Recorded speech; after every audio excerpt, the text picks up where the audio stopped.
guys, and welcome back. So we playing the Royal Romance Book 1, Chapter 19, the finale. On the conclusion of the coronation ball, will you win the prince's hand? And I honestly don't care about the prince because my bae is Hannah, the Royal Romance. So I don't care if I win his hand or not, but we probably will. Chapter 19, Long Live the King. Or the Queen. Spoiler alert, this contains spoilers for Rules of Engagement Book 1. Oh, really? Interesting. He stared at the letter for a moment, stunned. Huh? Compose yourself, Lady Will. We're in public. Of course. Are you okay? What does it say? He hold out the letter to Maxwell. Bertrand looks over his shoulder to read it. Lady Will, the prince will never be yours and you will never be queen. Leave court now. Sounds like someone wants me out of the way. How dare anyone send a letter like this to a member of our house? It's probably a jealous suitor trying to intimidate me, someone plotting against me. Can I say both? Yeah, I'm gonna say that one. I wonder what this person has planned. Whatever it is, I don't intend to let them win. Yeah, no one messes with our will. Oh, thanks, guys. I'm going to get to the bottom of this. There was one other thing. Olivia confronted me earlier today. She thought I ran a threatening note to her. Most interesting. Most interesting. You, Olivia, and Lady Mallight will be seen as the three favorites still in contention for the crown. If someone's targeting the three most likely suitors to win, then Mallight might have also been given a note. And if she didn't, it might mean she's the one messing with you and Olivia. I bet you she got a note. She probably wrote it herself. Don't get ahead of yourself. It can simply mean that whoever is behind it wants Mallight to win. Yeah, no one wants that more than Mallight herself. Exactly, so it has to be her. Bertrand used a handkerchief to pluck the letter out of Maxwell's hands before returning it to him. Maxwell, put this somewhere secure. If you two haven't already wiped away any traces, we may be able to get a fingerprint off of it later. Got it. Be right back. Maxwell dashes off with the letter. For now, Will, you must continue as though nothing has happened. You think that's best? It could be that distracting you from the ball is exactly what the culprit desires. So that means you should continue to keep up the appearances of enjoying the festivities. I suspect this is nothing more than a childish prank, but I'll investigate it. You stay focused on tonight and the prince. Bertrand turns to go. Bertrand, wait, earlier you said no one does this to a member of our house. And I stand by that.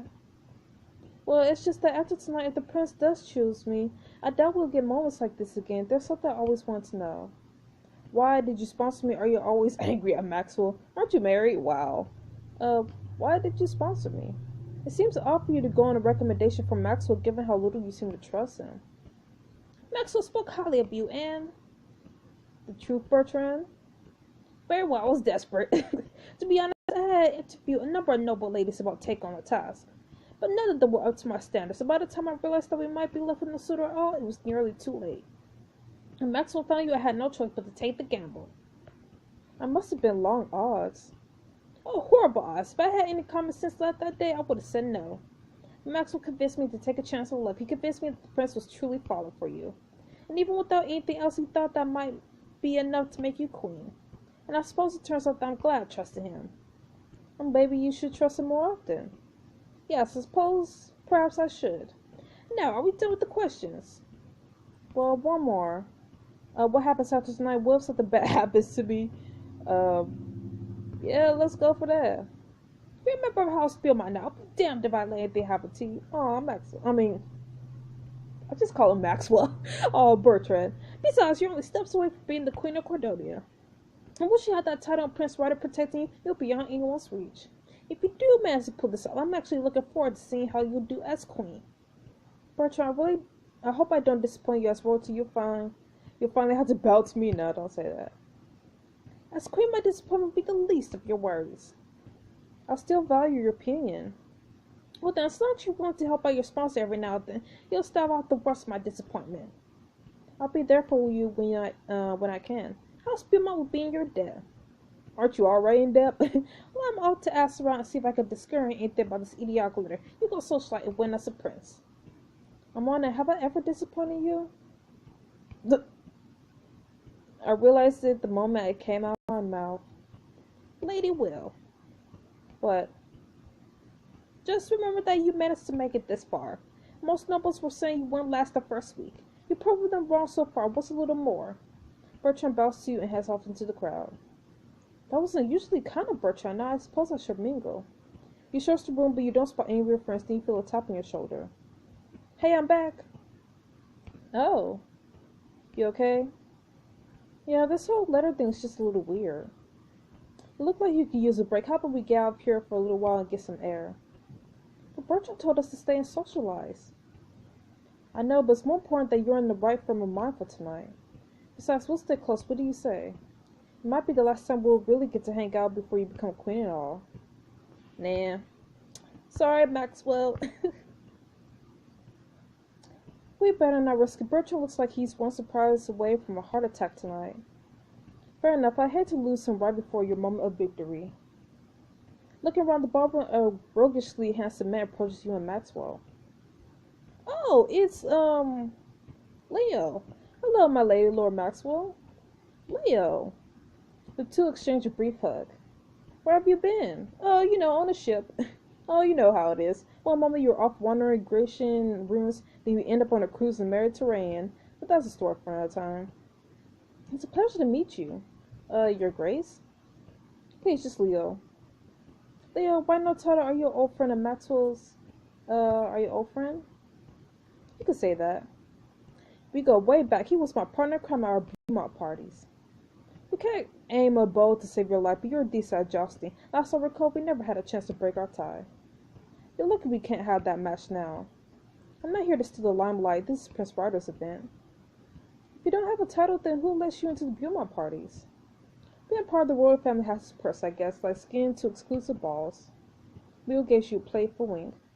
That must mean you're... Leo's the former crown prince of Cordonia and half-brother to our beloved Prince Ryder. I'm surprised you didn't lead with that. It's better people don't know. I want others to care about my former title as much as I do, which is not at all. Besides, Leo's a perfect fine title. It suits me.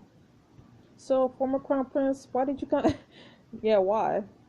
I may not have liked my title, but I love my brother. I'm here for him. My father thought my presence would reinforce my support for Ryder taking the crown. And plus, I couldn't let him get engaged without me. Just then, Madeline walks up and joins the circle. Oh, it's her. Leo, darling, how fortunate you found the time to join us. Madeline, you know I wouldn't miss my brother's coronation. I'm glad there remain a few sentiments that'll make you return to court. Your brother will be elated to know you'll be watching him choose Cordonia's future queen. I heard you wanted the potential brides again. Cordonia has lovely granted me another chance to be her queen. If you didn't win the first time, that means a lot. That is saying something. Maxwell elbows you and whispers. Hey, this could be your chance to see if Madeline got a note. I mean, she might not tell you, but you could ask. Hey, Madeline, have you ever received any correspondence tonight? Are you trying to scare me off? I know you sent me. No. Be casual. Correspondence? No, I've had quite enough on my hands with the ball tonight. I'm afraid I haven't had time for any letters tonight. Now, it was a pleasure seeing you three, but you'll have to excuse me. You know she's probably lying. Of course. Take care. Madeline makes her way past Lee and rejoins the crowd. What was that all about? It's nothing, just trying to get to the bottom of a mystery. This court never lacked for mysteries. It seemed like there weren't any hard feelings between you and Madeline. Trust Madeline to handle everything gracefully, even run into her former fiancé. So, Leah, how did you end up engaged to her? What's your relationship with Ryder like? How... Madeline and I had known each other since childhood, to the point where there were talks of an early brothel, I think, between our families, but it never went through. However, it made her a favorite during the last social season, and due to the politics of a public courtship system she won, that's how I ended up engaged to a woman I had no romantic feelings for. I'm sorry you went through that. It was just a little trapping of courting life. I wasn't thrilled having my future decided for me. But the engagement ended when I abdicated. Everything's been better since then. That's good. Because of that experience, I desperately hope Ryder chooses someone he loves. I do too. Hope it's not me. I was able to break off my engagement, but he may not be able to do that. He's the well-behaved one. Yeah, he's never really let loose at a party before. From what I've heard, Lady Will's been good to him in that regard. Ryder never let things go too far. It's true, the difference between me and him is that he comes back for his morning duties. Try to do your security detail and disappearing from court for weeks at a time. Wow, you must have been a bad influence. How did you manage that? I wish Ryder was more like that. Um, how'd you manage that? A prince sneaking away for a week sounds a little far-fetched. If you find Bastion, he has some good stories to share about hunting me down. The time he scalded a dormant volcano is particularly good. He, what? Let's just say that I really put him through his paces. I'm sure his assignment to Ryder has been a walk in the park for him. In truth, I couldn't have asked for a better brother. It's fitting he's the one to take over the throne. I would have been downright responsible, and quite frankly, it's better for everyone this way. Cordonia will be well served by him. We're lucky to have him, and hopefully he's lucky enough to have you. How kind of you to say. I can see what he sees in you. Stop trying to flatter me, please. Well, let's hope it's enough. Thank you. I'm gonna just say thank you. No, thank you for being there for my brother when I wasn't. Leo, what are you telling Lady Will about now? I hope nothing too embarrassing, I hope. Good things only, brother. Truthfully, there's nothing else to tell. Leo clasps Ryder on the back and pulls him to an embrace. It's been far too long. If I could see you without all this. Leo gestures to the bar and the nobles. Trust me, I'll be at home a lot more often, little brother. Just know that you're more than welcome any time you like to drop in. You always know how to make me feel at home. But as happy as I am to have seen you now that you've gotten a rare moment to yourself, I want to make sure you're putting your time to its best use. Now, what's that mean? It means that you and I should go investigate the appetizers, Maxwell. Oh, I already ate. I mean, we should go investigate the appetizers, as in, and leave these two with some time alone. Oh, right. Well, I could always eat more. Perfect, lady. Well, it was my profound pleasure to meet you. Ryder. Love you too, big brother. Leo clasps Ryder on the shoulder and then walks off with Maxwell. Ryder turns to you smiling. And so, Lady Will, we find ourselves alone together. So it would seem. I'm sorry I had to cut our conversation short earlier. It's a busy night for you, I'm sure. And yet the only person I've been thinking about all night is you. Ryder, you want to talk? I want to be alone with you. There are things I need to tell you, but it's more than that. Oh? Yes, I want to do more than talk. The truth is, Lady Will, I'm done waiting. I want you. Well, Ryder. If you feel the same way, that is. I'll step outside and you can meet me there if you can. This is your last chance to have a Nope. Wow. Bye. It's too risky. I hate to cause a scandal on your big night. Always looking out for me. Yeah, not really. Can we talk here? Of course. Ryder pulls you over to a deserted corner of the room where no one can hear the two of you. Well, I want to tell you this now so it's just between the two of us, not the entire court. Because even if I didn't need to choose a bride tonight, I'd still be proposing. Because I don't need any more time to decide. I already know. Ryder, what are you saying? Proposing to me is about time. No, what are you saying? Well, I wanted to say this for a while now. Well, I never expected to feel this way about anyone. I never expected to meet anyone like you. These past few weeks have been torture, wanting desperately to spend some time with you, but being held back by property in this damn process.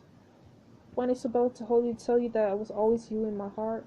Well, you're the brightest spot in my world. Now, I've never said this to anyone before, but I know it's more the truth than my own name, which is all to say. I love you.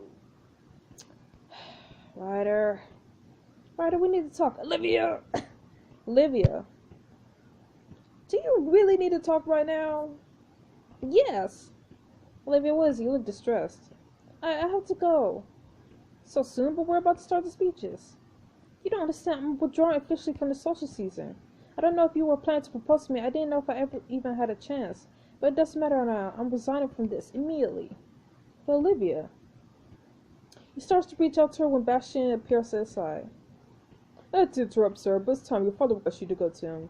It's okay, Ryder. I'm leaving right now. But just go, please. You'll be a wonderful king. I know it. As the concerned princess escorted away by Bastion, Olivia turns and shoves you aside, tears running down her face. Out of my way. Dang, okay. Are you okay? It's not like you to get... Play nice. Like you really care. Olivia's face crumbles as more tears flow. She runs through the door without looking back. Olivia!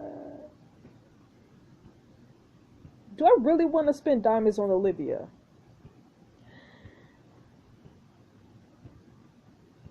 Yes, I do. Oh my goodness. Why the hell not? You run out of the palace after Olivia. Olivia! And catch up with her at the palace gates. What do you want? Olivia, honestly want to make sure you're going to be alright. You're going to be alright. Oh, that's decent of you. You're not one to give up easy, and I know you want this more than anything. Not this, not just being queen or the crown of the palace. What I wanted was Ryder. You really do love him, don't you? More than anyone, more than anything. You know how he is. How can you help but love him? But you're so different from him, kind of like his little sister, right? What? No, we were childhood friends. He looked out for me. Ryder cares about everyone. I don't know how he does so genuinely. It must be exhausting. So if you're in love with him, what happened that made you decide to leave? Olivia frowns and looks down at the crumpled piece of paper in her hand. I'm being blackmailed. Early tonight I got a message warning me to leave the coronation ball, withdraw from the prince's consideration. I figured it was some dumb prank by you or one of the others. But then they sent this. Olivia holds up a familiar looking note. It says it's my last chance to leave before they reveal the truth about my parents. The truth about your parents? I heard that they died in a political assassination. According to the note in the documents it came with, my parents, they were traitors. A sob escapes Olivia. Hug her. You reach out and embrace Olivia. She winces, but then you feel her soft and lean her head on your shoulder as she sobs. I can't imagine what you're going through. Don't even bother trying. I wouldn't even wish this on you. Wow, that's nice. Olivia looks down at the papers in her hand and begins ripping them to shreds. Apparently it was rebellion they were plotting. Assassination so they could step in and claim the throne. They didn't die protecting Cordonia or serving the crown, so I've always been told. They died trying to overthrow the king. They died because they wanted more power and were willing to risk everything to get it, even their lives. Never mind that they had a child to think of. I'll never forget them for this. Never. I feel so foolish to not have known the truth for so long. But everyone was told the same story. Another thing that I have the king to thank for, I suppose. I don't know why he did. Maybe a small mercy for the surviving daughter of one's great house. Maybe because revealing the plot would have been worse for Cordonia's stability than covering up. I suppose I'll never know why they fed me the lie they did. Why they let the world go and believing my parents were upstanding nobles. In any case, someone found out. Olivia finished ripping up the paper and waddles into a ball. I don't want to believe it, but there was a proof along with the instructions to withdraw. And if I didn't withdraw, every tablet would run the story by the end of the night. The daughter of traitors would never be allowed to stay in Cordonia, let alone marry the prince and rule. So now, do you see? I had no choice. At least this way I could salvage my family's reputation. Even if it is a lie. Olivia, I'm so sorry. We got to figure out who did this. Yeah. Believe me, Will, on the list of people to take revenge against, the blackmailer just jumped to the top. And that's a long list. But I will find out who is responsible. I am a Narakis after all. Whatever that means now. I always thought my parents died heroes. You know what, Will? It's probably better that I'm leaving. I've always known that Prince Ryder deserved better than me. I just thought I might still somehow end up with him if I wanted it the most. But now I hope he chooses you. You're the queen he deserves. Aww. Olivia, that's very kind of you. Are we friends now? This doesn't change anything. No. Let me say that. I didn't say it to be nice. I'm not in the habit of idle flattery. Certainly not for you at any rate. I said it because it's true. I just wanted you to know. In case you ever listen to any of the snide things that I said to you. Olivia.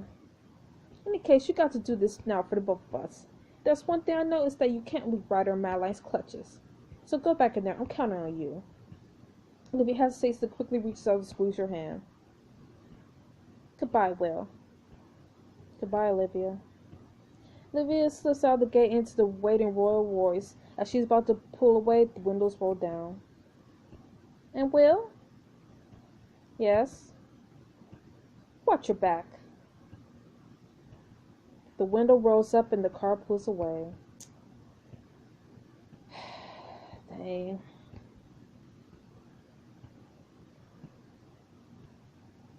Well, are you okay? Where were you? In the gardens. I found Olivia and... It doesn't matter. You're here now. The queen and king are about to give their address. After that, Prince Robert proposed to his future bride. I know, it's just that Across the room, the king clears his throat and rises. If I may have everyone's attention, please. Prince is such a lady. Well, this is it. But wherever it is, it'll be okay, Will. Before you can say any more, Hannah and Drake come up next to you. My bae! It's finally happening. Here we go. The crowd around you hushes as the king begins to talk. The moment we all been waiting for all the season has finally arrived. It's been my great honor to serve Cordonia these last few decades. We've had turmoil, but Cordonia has pulled together even during our toughest times. How could I have been more proud to have been Cordonia's king? And I only can now pass the crown to Prince Ryder, because I know he'll carry on exactly as I have. I can't ask for a better successor. Father. It's true, I love you, brother, but you will be the king that Cordonia needs. Reliable, steady, wise, just though you weren't born to be my successor, it feels as though this outcome was inevitable. Ryder, you are every bit the king I always hoped you'd be. Today I pass the royal signet ring to you. Cordonia is yours, my son. Blow Ryder a kiss. Now I'm a cheer. Let's hear it for Ryder! Woo! Lady Will, compose yourself. Across the room, Ryder catches your eye and winks at you. Thank you all for being here tonight. This is a incredible honor and a responsibility that I don't take lightly. I only hope that I can serve Cordonia with the distinction that my father did. Ryder bows to his father and the queen, who both embrace him. And now the time has come. Your prince will choose his bride. Finally. First, let's us thank for all spending the social season with us. Particularly for all the young ladies, thank you for your time. I can imagine any one of you being a fitting queen for my son. Suddenly a royal advisor walks up and whispers to the king and queen. You'll excuse us a moment. The queen waves Prince Ryder over to them. The three of them confer with the advisor. Uh-oh. You hear a phone buzz and another. One by one, people in the crowd check their devices. Oh my. Girl, don't act sharp. Oh, none. She wouldn't. Bertrand. What? Maxwell pushed his phone at Bertrand. What's going on? Those bastards. What's going on? What is it? I have a feeling I know exactly what this is. I'm still ask, what is it? The night Tariq thought you walked into his room, someone got photos of you. You were set up. Yeah, I'm pretty sure I knew that. It's all over the news. Hannah shows you a news story published a few minutes ago. In the leading photo, Tariq reaches out for you while you're in your underwear. The headline reads, Prince humiliated by a faithful suitor. But the royal guards appear. I'm so sorry, Lady Will, but I've been ordered to escort you out immediately, along with the representatives from House Beaumont. This is absurd! You can't do this to Will. The guards grab you, Bertrand, and Maxwell, and drag you towards the door. Get your hands off her! Will! Hannah! Save me! Hannah and Drake fight to reach you, but the other members of the guard hold them back. Across the room, you see Prince Ryder searching the crowd for your face. Where's Lady Will? Ryder, help! Will, help me! Help me! Ryder! But in the chaos and noise of the room, it's possible for him to hear you. Given the circumstances, I'm sure Lady Will has withdrawn for consideration. But I need to speak with her. Queen pulls Ryder aside and whispers to him before turning back to the crowd. And now Prince Ryder must make his choice. I choose Lady Madeline. No! I'm deeply, deeply honored to say, oh, I want to punch you. Oh, with the palace doors closed in your face, you see Ryder clench his fist as Madeline leans in to kiss him. Man, I told you it was going to be a Madeline. Are you going to let some malicious plot steal you happily ever after? Get ready to fight back in the Royal Romance Book 2. Man, I told you it was going to be a Madeline. I told you. Nobody else but Madeline is this dirty. Not even Olivia. And that's saying something. But I'm actually excited for book 2 because, you know, I'm pretty sure, like I pretty much had a feeling that there was going to be a book 2 because it can't just end like this. So that stuff, and I hope I'll get to officially choose Hannah in book 2 because I don't want to go with the prince at all. So anyway, so that's it for book 1 of the Royal Romance. So I'll see you guys not next week, but you know, whenever book 2 comes out. Could be next few weeks, next few months, who knows. So I'll see you guys in book 2 of the Royal Romance. Stay frosty, bye bye.